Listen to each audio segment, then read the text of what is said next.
سر لامکان سے طلب ہوئی، سوئے منتہا وہ چلے نبی، کوئی حد ہے ان کے عروج کی بلغ العلا بکمالہ۔ اور قرآن پاک کے اندر سورہ بنی اسرائیل کی پہلی آیت ہے 15واں پارہ، فرمایا سبحان الذی اسریٰ بعبدہ، پاک ہے وہ ذات جو اپنے بندہ خاص کو لے گئی راتوں رات، لیلاً رات کے مختصر سے حصے میں، من المسجد الحرام الی المسجد الاقصی، مسجد حرام سے مسجد اقصی تک، الذی بارکنا حولہ، وہ مسجد اقصی جس کے ارد گرد، جس کے سراؤنڈنگ میں ہم نے برکتیں رکھی ہیں، لنریہ من آیاتنا، تاکہ وہ ہماری آیتوں کو دیکھے، ہماری نشانیوں کو ملاحظہ کرے۔ تو بلا شبہ معراج کی رات ہمارے نبی پاک صلی اللہ علیہ وسلم کے سامنے جو اللہ تبارک و تعالیٰ کی نشانیاں رکھی گئیں، ان میں سے بعض کا تعلق دیکھنے سے تھا، بعض کا تعلق چکھنے سے تھا، بعض کا تعلق محسوس کرنے سے تھا۔ اور جیسا کہ میں نے عرض کی کہ یہ ایک طویل واقعہ ہے جس کو قرآن میں بھی اللہ تبارک و تعالیٰ نے بیان فرمایا، اور کثیر احادیث مبارکہ کے اندر اس واقعے کی تفصیل ملتی ہے۔ واقعہ تو بہت لمبا ہے، ہمارے لیے بہت کچھ اس کے اندر سیکھنے کو بھی ہے۔ ہمارے نبی پاک صلی اللہ علیہ وسلم رات کو اپنی چچا زاد بہن حضرت ام ہانی، جو حضرت مولا علی کرم اللہ تعالی وجہہ الکریم کی بہن تھیں، ان کے گھر میں تشریف فرما تھے، سو رہے تھے۔ رات میں حضرت جبریل علیہ السلام حاضر خدمت ہوئے بحکم خداوندی، اور اکیلے نہیں تھے بلکہ ساتھ میں حضرت اسرافیل علیہ السلام اور حضرت میکائیل علیہ السلام بھی تھے، اور ان تینوں مقدس ہستیوں کے ساتھ 70,000 فرشتے تھے۔ 70,000 فرشتے حضرت جبریل علیہ السلام کے ساتھ، 70,000 فرشتے حضرت میکائیل علیہ السلام کے ساتھ، اور 70,000 فرشتے حضرت اسرافیل علیہ السلام کے ساتھ۔ تو کتنے ہو گئے؟ 2,10,000 فرشتے، اور بشمول حضرت جبرائیل، حضرت میکائیل اور حضرت اسرافیل، تو 2,10,000 اور 3 فرشتے یہ چھت پر نازل ہوئے۔ لیکن کوئی آہٹ، کوئی آواز پیدا نہ ہونے پائی۔ اس سے پتہ چلتا ہے کہ فرشتے کتنی لطیف اور نورانی مخلوق ہیں۔ چھت کو شک کیا گیا، حضرت جبریل علیہ السلام اندر حاضر خدمت ہوئے، میرے آقا صلی اللہ علیہ وسلم کو اٹھایا، اختصار کے ساتھ عرض کرتا ہوں، آپ کو حتیم میں جا کر لٹایا۔ نبی پاک صلی اللہ علیہ وسلم ارشاد فرماتے ہیں کہ مجھ پر ابھی نیند کا اثر باقی تھا، کروٹ کے بل لیٹا ہوا تھا، جبریل پھر حاضر ہوئے اور مجھے گلے سے لے کر ناف کے نیچے تک میرے سینے کو چاک کر دیا، بخاری شریف کی حدیث پاک ہے، اور میرے دل کو باہر نکالا اور آب زمزم کے اندر اس کو غسل دیا اور اس کو حکمت اور ایمان سے بھر دیا، دوبارہ دل کو اپنے مقام پر رکھا اور پھر سی دیا۔ میرے آقا صلی اللہ علیہ وسلم ارشاد فرماتے ہیں یہ سارا منظر میں اپنی آنکھوں سے دیکھ رہا تھا، لیکن درد، اسی کو کیا کہتے ہیں؟ معجزہ۔ کیا کہتے ہیں؟ معجزہ شق صدر۔ اس کے بعد نبی پاک صلی اللہ علیہ وسلم کی خدمت میں جنتی جوڑا پیش کیا گیا، آپ نے غسل فرمایا اور جنتی جوڑا زیب تن فرمایا۔ پھر آپ صلی اللہ علیہ وسلم کی خدمت میں ایک جانور پیش کیا گیا، آپ سب حضرات جانتے ہیں کہ اس کا نام کیا تھا؟ براق۔ یہ گدھے سے بڑا اور خچر سے چھوٹا ایک جانور تھا، سفید کلر کا، انتہائی خوبصورت، اس کے اوپر زین وغیرہ کسی ہوئی تھی۔ نبی پاک صلی اللہ علیہ وسلم کو اس براق کے اوپر سوار کیا گیا، لیکن حضرت جبریل علیہ السلام نے دیکھا کہ آپ براق پر تو سوار ہیں لیکن آنکھوں سے آنسو جاری ہیں۔ عرض کی گئی یا رسول اللہ آج تو بڑی خوشی کا موقع ہے، رونے کی کیا بات ہے؟ ارشاد فرمایا کہ مجھے اپنی امت کا وہ وقت یاد آ گیا ہے کہ جب وہ پل صراط پر سے گزرے گی۔ یعنی آپ اندازہ کریں کہ ہمارے محبوب آقا شب اسرا کے دولہا صلی اللہ علیہ وسلم ہم سے کس قدر پیار کرتے ہیں کہ اللہ کی ملاقات کے لیے جا رہے ہیں، سواری پر سوار ہیں، آگے اور پیچھے دائیں بائیں فرشتوں کی بارات ہے، خوشی کا موقع ہے، لیکن امت کے غم میں آنکھوں سے چھما چھم آنسو برس رہے ہیں۔ وہ براق کیسا تھا؟ براق برق سے نکلا ہے، بجلیوں کا بنا ہوا تھا، جہاں اس کی نظر جاتی تھی وہاں اس کا قدم پڑتا تھا۔ مسجد حرام سے مسجد اقصی کی طرف سفر شروع ہوا۔ راستے میں 3 مقامات پر رسول اللہ صلی اللہ علیہ وسلم نے اتر کر نماز ادا فرمائی۔ ایک مقام پر جب کہا گیا کہ یہاں پر آپ نماز پڑھیں، آپ نے نماز پڑھی تو عرض کی گئی یا رسول اللہ صلی اللہ علیہ وسلم یہ وہ مقدس مقام ہے جہاں آپ مکے سے ہجرت کر کے تشریف لائیں گے، یعنی مدینہ شریف کے اندر آپ نے نماز ادا فرمائی۔ دوسرے مقام طور سینا یعنی حضرت موسیٰ علیہ السلام کا جو مقام تھا وہاں پر آپ نے نماز ادا فرمائی۔ اور تیسرا بیت لحم یعنی حضرت عیسیٰ علیہ السلام کی جہاں پر ولادت ہوئی تھی وہاں پر ہمارے نبی پاک صلی اللہ علیہ وسلم نے نماز ادا فرمائی۔ جیسا کہ آیت قرآنی کے اندر لِنُرِيَهُ مِنْ آیاتنا فرمایا گیا، معراج کا مقصد کیا تھا کہ ہم اسے اپنی نشانیاں دکھائیں۔ تو یہ نشانیاں متعدد تھیں۔ اس دوران میرے آقا صلی اللہ علیہ وسلم نے ایک عورت کو دیکھا، بوڑھی عورت کو دیکھا۔ تو آپ نے پوچھا یہ کون ہے؟ عرض کی کہ یا رسول اللہ آگے تشریف لے آئیں۔ تھوڑی دیر کے بعد آواز آئی ہلم یا محمد، اے محمد ادھر آئیے۔ تو پھر عرض کی کہ یا رسول اللہ آپ آگے تشریف لے جائیں۔ آگے دیکھا کہ ایک جماعت بیٹھی ہے، خوبصورت بزرگ لوگ ہیں، وہ آپ کو دیکھ کر کہتے ہیں السلام علیکہ یا اول، السلام علیکہ یا آخر، السلام علیکہ یا حاشر۔ اسی طرح ایک اور جماعت تھی، انہوں نے بھی اسی انداز سے آپ کی خدمت میں سلام پیش کیا۔ عرض کی کہ یا رسول اللہ آپ ان کے سلام کا جواب ارشاد فرمائیں۔ پھر عرض کی کہ یا رسول اللہ صلی اللہ علیہ وسلم پہلی عورت جو بوڑھی آپ کو دکھائی گئی تھی وہ دنیا تھی، اور جو اس کے چہرے سے ظاہر تھا، اس کے جسم سے ظاہر تھا کہ وہ بوڑھی ہے، اس کی عمر اتنی ہی رہ گئی ہے۔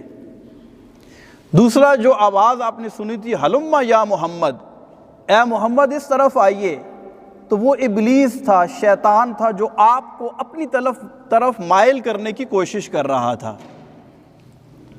خیر نبی پاک صلی اللہ علیہ وسلم کی خدمت میں عرض کیا گیا یا رسول اللہ یہ خوبصورت جماعت جس نے آپ کی خدمت میں سلام پیش کیا ہے یہ حضرت ابراہیم علیہ السلام اور حضرت عیسیٰ علیہ السلام اور حضرت موسیٰ علیہ السلام تھے۔ آپ مسجد اقصی میں آئے، مسجد اقصی کے دروازے پر آپ نے براق کو باندھا، جہاں پر انبیاء کرام علیہ السلام اپنی سواریوں کو باندھتے تھے۔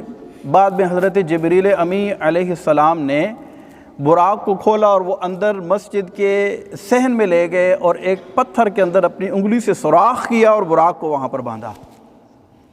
مسجد کے اندر آئے تو تمام انبیاء کرام حضرت آدم صفی اللہ علی نبینا وعلیہ السلام سے لے کر حضرت عیسیٰ روح اللہ علی نبینا وعلیہ السلام تک تمام انبیاء کرام مسجد اقصی کے اندر موجود تھے۔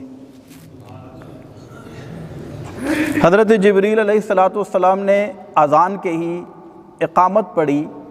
میرے آقا صلی اللہ علیہ وسلم ارشاد فرماتے ہیں میں ابھی سوچ ہی رہا تھا کہ جبریل نے مجھے بازو سے پکڑا اور مصلی امامت پر کھڑا کر دیا اور عرض کی کہ اللہ کا بھی یہی حکم ہے اور سب کی یہی خواہش ہے۔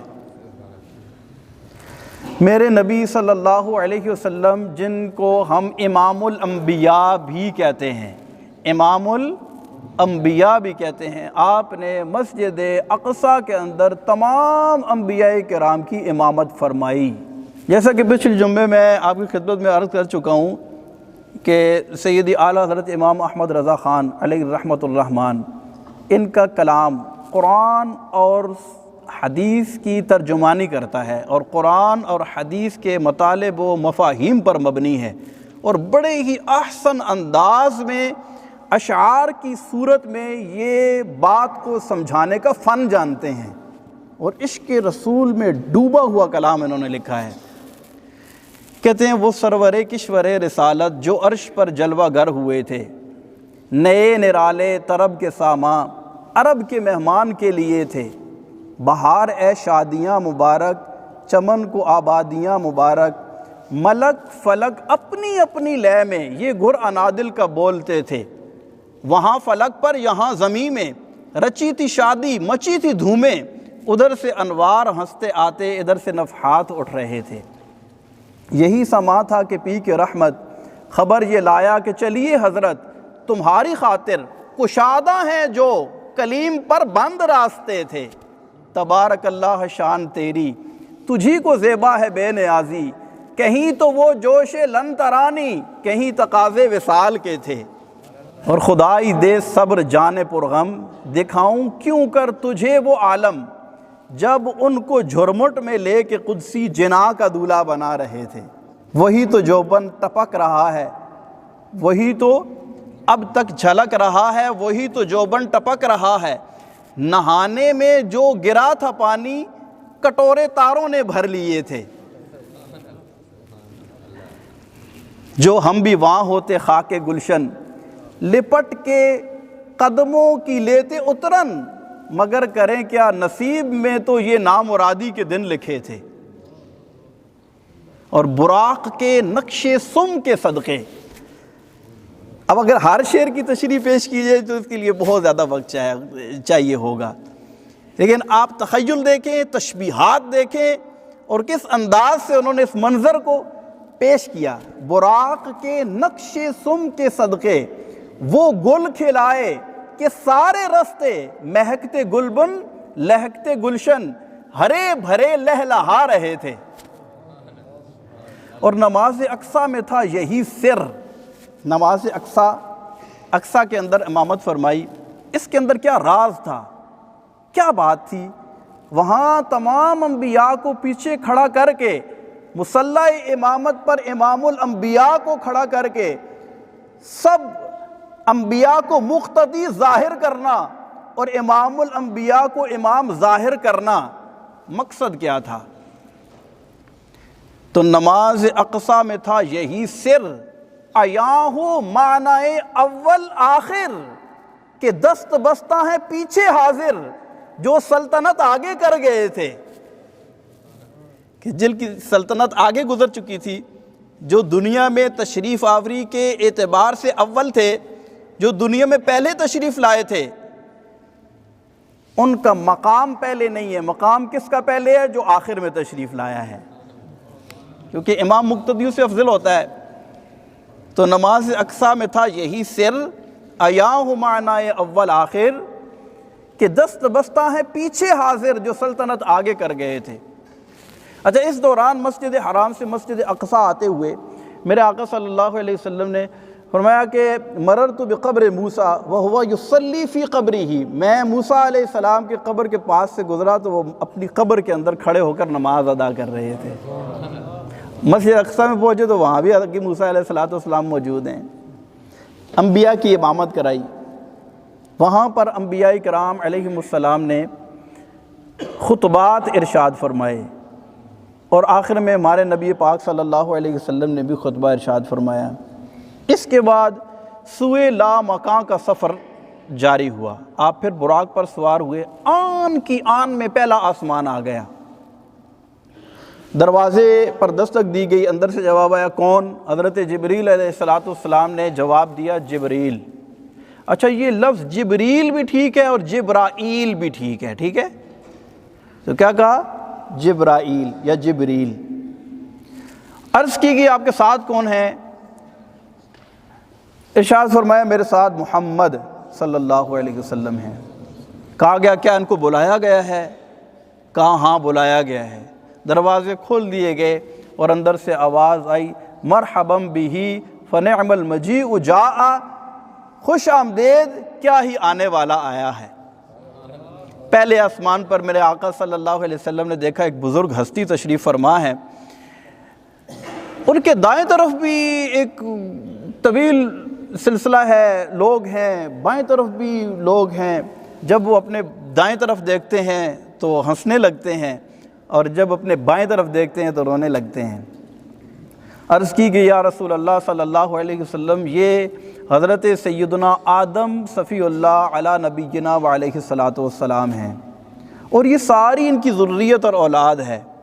دائیں طرف جنتی ہیں، جب یہ جنتیوں کو دیکھتے ہیں تو مسکراتے ہیں، ان کے بائیں طرف دوزخی ہیں، جب یہ اپنے جہنمی اولاد کو دیکھتے ہیں تو یہ رونے لگ جاتے ہیں۔ اس کے بعد میرے آقا صلی اللہ علیہ وسلم دوسرے آسمان کی طرف بلند ہوئے، وہی سلسلہ، وہی انداز، دوسرے آسمان پر پہنچے۔ یاد رکھیں کہ زمین سے لے کر پہلے آسمان تک کا فاصلہ جو روایات میں ملتا ہے وہ 500 سال کی راہ ہے۔ پھر اسی طرح پہلے آسمان سے دوسرے آسمان تک کا جو فاصلہ ہے وہ بھی 500 سال کی راہ ہے۔ لیکن آن کی آن میں دوسرا آسمان آ گیا، پھر دروازے پر اجازت طلب کی، اندر سے جواب آیا کون؟ آگے سے جواب ملا جبریل۔